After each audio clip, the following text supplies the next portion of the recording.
Hi guys, तो ये एक रिक्वेस्टेड वीडियो है जो काफ़ी टाइम से पेंडिंग था। फाइनली आज मैंने इस पे वीडियो बना दी है। तो ये है कि कॉटन साड़ी को हम किस तरह से ड्रेप कर सकते हैं, चाहे ओपन पल्लू हो चाहे प्लेटेड पल्लू हो। तो सब में भर भर के रिक्वेस्ट आ रही थी, चाहे इंस्टाग्राम हो चाहे यूट्यूब हो। आज मैं आपको डिटेल में अपने तरीके से आपको ये सारी चीज़ें मैं बताने वाली हूँ। सबसे पहले देखो, ये मैंने कॉटन साड़ी ली है। अब कॉटन साड़ी दो टाइप के होते हैं, एक होता है जिसमें स्टार्च होता है और दूसरे में होता है जो बिल्कुल प्लेन होता है और इसमें कोई स्टार्च नहीं होता। सबसे पहले इसको हम राइट साइड से टक करेंगे।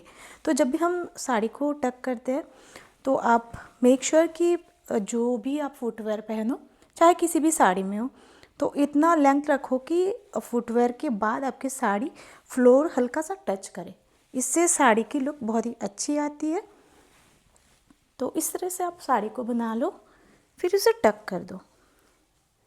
ये टकिंग ऑलमोस्ट सारी साड़ियों में सेम होती है और वही चीज़ हम पीछे से भी करेंगे सेम प्रोसेस में।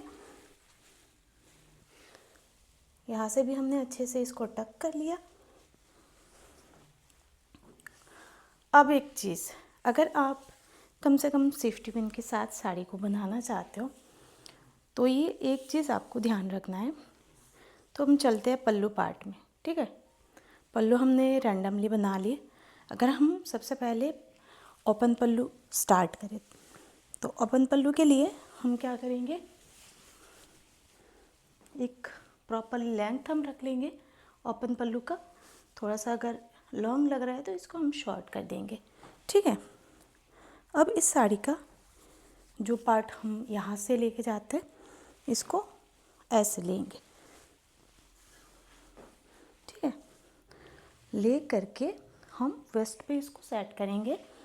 फिर हम राइट लेग तक देखेंगे इसका मेज़रमेंट कितना बचता है, ठीक है। अब ये जो बचा हुआ फैब्रिक है उससे हमको करना है साड़ी की लोअर प्लेटिंग। तो इसके लिए हम पल्लू को थोड़ा सा खोलेंगे। अब हमको मार्क करना है कि ये वाला पार्ट हमें छोड़ना है क्योंकि ये लास्ट पार्ट आती है और बाकी जितना फैब्रिक बचा हुआ होगा उससे हमें प्लेट करना है। तो कॉटन साड़ी में आप ट्राई करें कि थोड़े से ब्रॉड साइज़ के प्लेट बना लो। जैसे अगर आप ऐसे बना रहे हो तो हल्का सा इस साइड में पार्ट लूज़ होगा और आप इसको स्ट्रेच करके ले रहे हो तो अपनी प्रिंसेस लाइन से साड़ी को इस तरह से लेना है, ठीक है। तो हमने प्रिंसेस लाइन से लिया, इसलिए हमने यहाँ तक लिया। अब जब लगे कि आपकी साड़ी की ये लाइन स्ट्रेट है तब हम साड़ी की प्लीटिंग करना स्टार्ट करेंगे, ठीक है। तो हम थोड़े से चौड़े चौड़े प्लेट बना रहे हैं। तो इससे क्या होता है, प्लेट की जो डेप्थ होती है अच्छी होती है और हमारी जो प्लेट है वो ज़्यादा फ्लफ़ी नहीं दिखते नीचे से। जब भी हम चलते हैं तो धीरे धीरे इस तरह से आप प्लीट करो। मैंने देखो कितना ब्रॉड रखा है प्लीट को, इस तरह से आप करो। ज़्यादा छोटे प्लीट कॉटन साड़ी में नहीं जाती है और जाती भी है तो बहुत ही ज़्यादा गैदर होती है नीचे से, जो अनइवन तरीके से दिखते हैं। अब देखो मेरे जितनी भी साड़ी की प्लीट है कैसे बनी है, ठीक है। जो हमने यहाँ पे मार्क किया था उसको हमने इनर साइड कर लिया। इसको हम टक करेंगे। टक करने के बाद यहाँ से हम साड़ी को लेंगे, फिर अपने शोल्डर पे प्लेस करेंगे। अब अगर मैं आपको एक सजेशन दूँ कि कॉटन साड़ी में कभी भी सिंगल पल्लू ना लेके अगर आप एक सिंगल प्लीट करके साड़ी में पल्लू लो तो बहुत ही ज़्यादा कैजुअल लुक के साथ आती है और बेस्ट होता है ऑफिस साड़ीज़ के लिए। बहुत ही आपकी पल्लू भी सेटल हो जाती है और इस तरीके से आपकी जो लुक है उसमें भी थोड़ी सी चेंजेस होती है। ये हो गया एक लुक। अगर आप प्रॉपर तरीके से बिल्कुल प्लीट चाहते हो कि नहीं आपको प्लीट करना है, या फिर आप ओपन पल्लू भी अगर किसी का प्रेफर करते हैं कि किसी को ओपन पल्लू चाहिए, वो भी आप ऐसे कर सकते हो। देखो इस तरह से रखो, ऐसे करो, देखो आप हल्का सा शेक करोगे, इसमें प्लीट्स बन जाएंगे। तो सेफ्टी पिन हम लगाएंगे।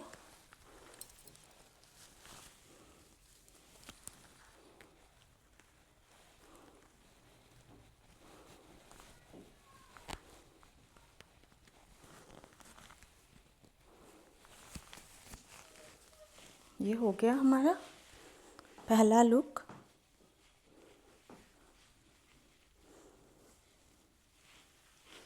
ठीक है, तो ऐसे आप आराम से कॉटन साड़ी को स्टाइल कर सकते हो बिना कोई झंझट के। देखो मेरी साड़ी की प्लीट कितनी अच्छी बनी है, और इस तरह से आप भी बना सकते हो।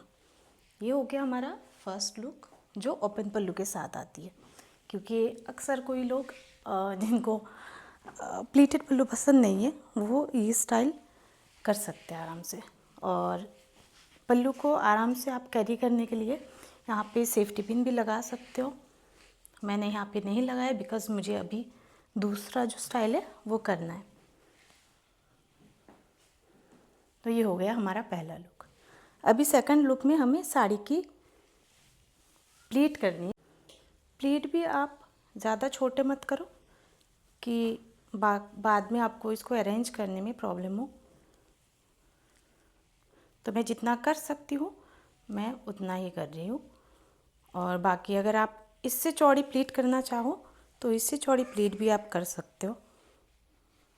फिर इसको गैदर कर लो, इसको ऐसे शेक करोगे तो आपके प्लीट्स जो है वो थोड़ा सा दिखना स्टार्ट हो जाता है, और आराम से इसको आप पिक कर सकते हो। सेम प्रोसेस में हम आगे से भी जितनी भी प्लीट है उसको कैरी करेंगे।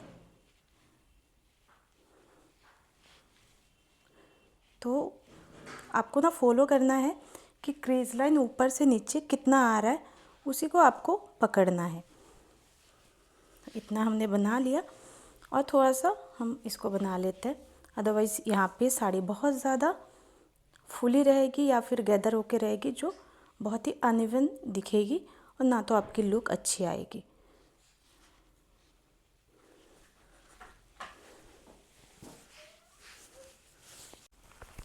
ठीक है, अब देखो कॉटन साड़ी में ऐसा होता है, अगर आप साइड फिटिंग नहीं बना रहे हो तो आपकी साड़ी में कुछ हिस्सा ऐसे रहेगा। ठीक है, उसको आप कैसे अरेंज करो। ठीक है, तो हम इसको यहाँ से इस फैब्रिक को निकालेंगे।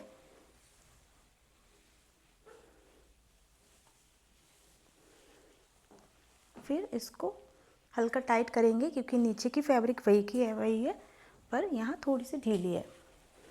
इसको यहाँ से निकाल लिया हमने, इसको टक कर दिया। ठीक है,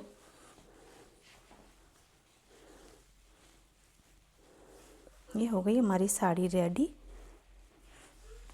आपको मैंने दोनों स्टाइल दिखा दिए कि कितने आसानी से आप प्लीट्स को अरेंज कर सकते हो या फिर कॉटन साड़ी को आप ड्रेप कर सकते हो। अगर आपकी जो प्लीट है वो थोड़ी सी लूज़ हो जाती है, आप यहाँ पे एक सेफ्टी पिन लगा दो, जिससे आपकी साड़ी या फिर जो भी प्लीट है वो लॉन्ग टाइम तक यहाँ पे आप आराम से कैरी कर सकते हो। तो बिल्कुल यहीं पे सेफ्टी पिन लगाएंगे। बड़ा सा हमने सेफ्टी पिन लिया है क्योंकि यहाँ पे फैब्रिक बहुत ज़्यादा गैदर होता है, तो सेफ्टी पिन छोटा लोगे तो यहाँ पे सेफ्टी पिन पास नहीं होगा साड़ी के अंदर से, और यहीं पे आपकी जो सेफ्टी पिन है वो टेढ़ी हो जाएगी। तो हमने ये बड़ी वाली सेफ्टी पिन लगा दी है। ठीक है, अब हमारी साड़ी रेडी हो गई है। तो इस तरह से आपकी साड़ी रेडी हो जाती है। देखो यहाँ से पीछे से भी आपकी साड़ी सेम है, लेंथ प्रॉपर है, आराम से आप इसको कैरी कर सकते हो। ऐसा नहीं कि कॉटन साड़ी है तो आप कैरी नहीं कर सकते हो। अगर थोड़ा सा आप ध्यान दोगे साड़ी के फोल्ड्स में, साड़ी के प्लीट्स में, तो आपकी साड़ी आसानी से बन जाएगी। तो आपको ये वीडियो अगर थोड़ी सी भी हेल्पफुल लगी है तो मुझे कमेंट करके बताओ कि अगर आपको स्टार्च वाली साड़ी की टिप्स चाहिए या फिर कोई दूसरी साड़ी की टिप्स चाहिए, क्योंकि मैं अभी सिर्फ रिक्वेस्टेड वीडियो ही पोस्ट करूँगी सोच रही हूँ, क्योंकि काफ़ी सारे रिक्वेस्ट आ रहे थे, मैं उन पे ध्यान नहीं दे पा रही थी। जिनका भी रिक्वेस्ट था आई होप उनको समझ आ गया होगा कि किस तरह से आपको साड़ी कैरी करनी है, चाहे वो ओपन पल्लू हो चाहे वो प्लीटेड पल्लू हो। तो मिलते हैं आपसे नेक्स्ट वीडियो में। बाय।